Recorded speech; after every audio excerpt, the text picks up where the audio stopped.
How's it going, guys? We're back again with another snap build review, and this time we are checking out the Master Grade Vidar from the Iron-Blooded Orphan series. As I've stated before, I feel that there are a lot of other channels can do a much better job of going very in-depth with the overall designs and stuff like that. Feel that maybe what I can offer you guys is an impression from the lens of somebody that primarily paints and airbrushes Gunpla and other kinds of model kits more often than doing the snap build and just leaving it as it is.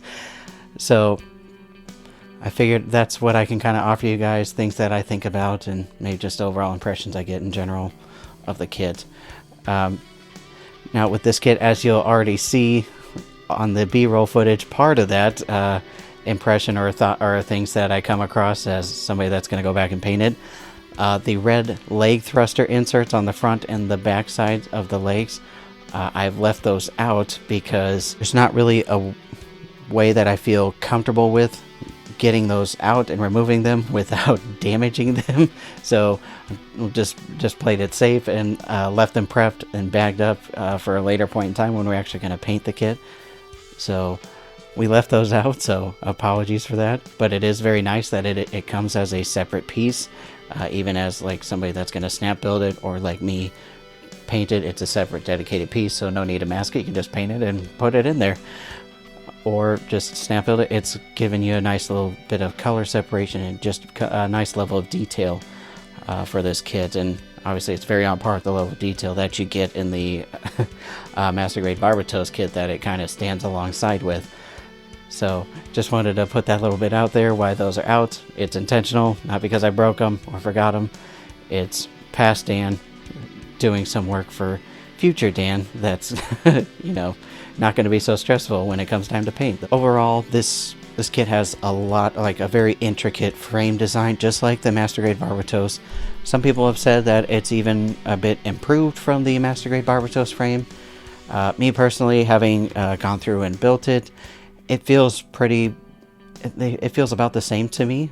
That doesn't make it bad because the Master Grade Barbatos is a great kit and the frame is amazing too. So I don't notice anything like different. There might be some key differences, just nothing really that jumps out as me as like a marginal improvement to its fundamental design. I think what maybe makes the Master Grade Vidar a little bit more posable compared to the Barbatos is just simply some of the way some of the leg armor is laid out on that kit. So maybe I think it might allow for a bit more of like flexing and mobility in terms of like dynamic poses you might want to pull off with this kit. I didn't do anything too crazy with this one, just showcased it with its iconic saber or fencing style saber, if you will, and of course showcased it with the handgun. With one of its two pistols that it comes with. To me, it's always a major plus when Bandai or other companies that make model kits, they design these mechs with the means to carry their full loadout of weapons on them.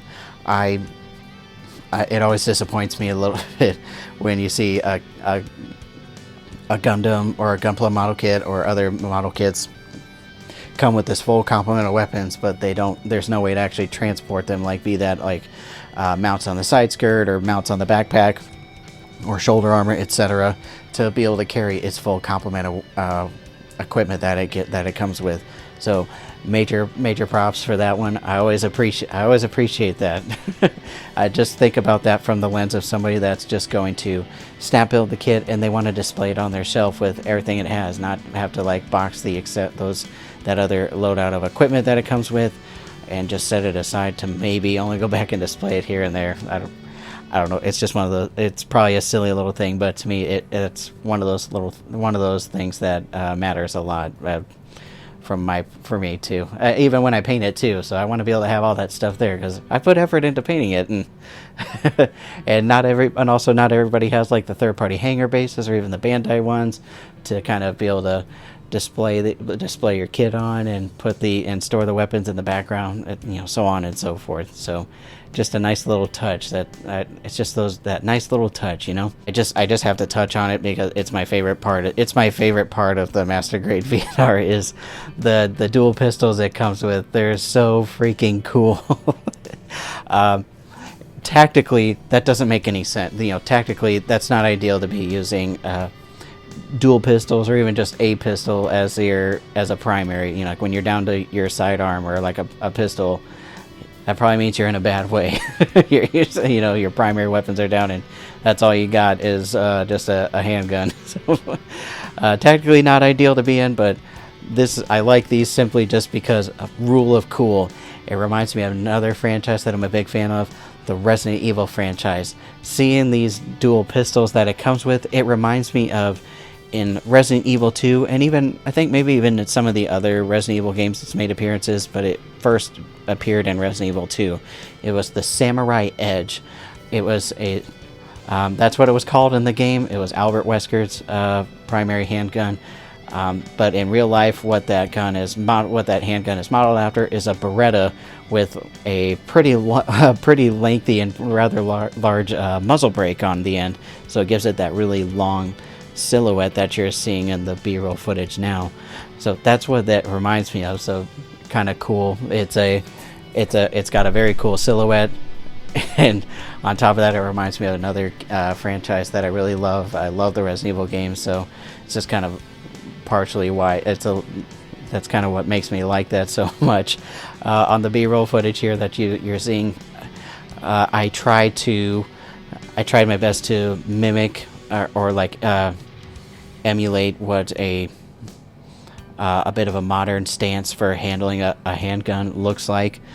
Not the best attempt at it, but I think it gets pretty close to show the idea like what that looks like when somebody handles a modern sidearm in the modern way compared to the way they were taught before then. So that's kind of what I was going for there when you're in that footage that you're seeing. And another cool little touch that they put on there is the slides on them, that you can move them back and forth. I think that's it's just a little touch. Again, some of those like little details that maybe you only the person, maybe not like somebody looking at the build from afar or in this video will appreciate. It's just only you, the end person who gets to put your hands on the model kit, can appreciate. But it to me, it's cool. So I don't know. It's just one of those nice little touches that you can appreciate. Saber looks really cool to me, of course, as well. The beam rifle, I don't know. It kind of feels a little garden variety for me. Not to say it's bad. I just didn't really. Like I said, I was just much more excited to see the the saber, pose it with the saber and the handgun more than I was like the beam rifle. It's still cool. I'm just much more a fan of its other weapons compared to that. So beam rifle's still cool. Obviously lots of cool detail going on that. It looks neat. It's plenty posable. It's dynamic. Like I said, I think maybe even it might be a bit more, even slightly more posable than the Barbatos, just simply because of its actual armor that it has on itself compared to the armor that's on the Barbatos. So all in all, this kit, just to kind of close this out with our thoughts on the kit overall, it's a very welcomed and awesome addition to the Master Grade line in general, but also to expand on the Master Grade Iron-Blooded Orphans line. It makes me hopeful that they'll expand more and add more of these more suits from the Iron-Blooded Orphans line somewhere down the road, if it's something not in the works already. To me, it just makes too much sense to just expand on it. Number one, it's a beloved series that tons of Gundam fans across the board just love. It's a very beloved series by fans. And number two, they all use the same frame for the most part. Like there's not anything crazy to do from a frames design standpoint. They just have to kind of retool some of the armor and obviously the reshape the heads a little bit to fit the different mobile suits. But there's not a ton to really go back there and redo and do a full design. Have your engineers or your designers go through and have to account for. I mean, maybe they could even readapt some of the stuff that they used from the RE100 lines that some of these originally came in, like the Vidar did come in an RE100, and then same with the Gisan Rebake or Juisan. I'm so sorry, I'm saying that wrong. But those are kind of like the two of the more they were previously highly sought after, and I know they were when I initially got into Gunpla. So it's awesome that they added this to the Master Grade line, because when I got into Gunpla, that wasn't a kit. The RE100, Vidar, and the other one too, those haven't seen meaningful reprints in a very long time that I myself am aware of. They were hard to find when I got in there. They're still hard to find now from when I last looked. And besides, a Master Grade is always going to be better than a RE100 for me personally. So it's an awesome kit. Tons of detail going on there for you, whether you just snap build it or if you're like me, you're going to go back and paint it. So many like small and separate pieces on the frame, so you can really get a lot of intricate detail there, especially for a kit that does have a lot of exposed frames. So that makes me excited to go back and paint this. So a lot of times the level of detail and effort you put into the frame, it gets so covered up by armor. So that's kind of one cool thing about these IBO kits, is that a lot of the frame stuff is exposed. And so just something that I think of as I go in there and paint it, as I'm going to go in there and paint it. Initial inspiration that's kind of coming over me for this one, I don't know why. I want to do like, what initially jumps out at me is like really dark grays and a couple greens, and then still do like fluorescent pink eyes like it has in the series and stuff like that. I don't know, something kind of make it look a little aggressive, but also like add a different kind of color palette than what you would see from a mobile suit like that. So that's kind of the initial waves of inspiration that were coming over me as I was kind of looking at this, as far as like armor colors that I would want to put, that I'm already thinking about putting on there. So that's where I'm at with that. We've rambled enough about the kit. It's a winner. Link will be in the description if you are so inclined to want to pick one up for yourself. If you haven't already, it's definitely a worthwhile kit grabbing. If you're a fan of the IBO series, it's just as good as the Barbatos, and if not, maybe a little bit better. Things to come on the channel. I kind of lied when I told you guys that I said the Masquerade Justa would be the next custom featured on the channel. That was until over this weekend. I was speaking with I guess I would kind of call it a peer, who is going to help me facilitate some stuff for the Justa. I had kind of remembered, oh yeah, we're kind of collaborating on that. He's a gentleman who does some like designing and 3D printing. He's actually going to be making some stuff that is going to get adapted to the Justa. I completely forgot about it, so I unintentionally lied to you guys. So that will not be the next custom feature on the channel, which is a shame because I've already started prepping parts for it.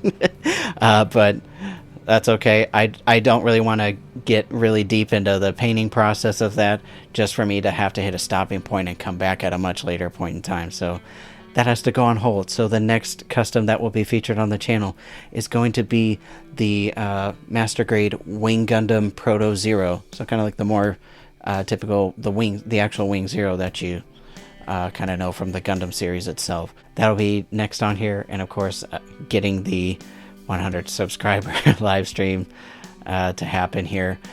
I will say I think I'll be able to make this happen soon, just simply because some of my personal life stuff settled down a little bit more, and also my work hours have changed for the better, so I'll be able to work out the logistics of that better than trying to shift my personal life around to make that happen. So stay tuned for that. Stay tuned for future stuff to come here on the channel. So thanks for watching, guys, and we'll see you next time.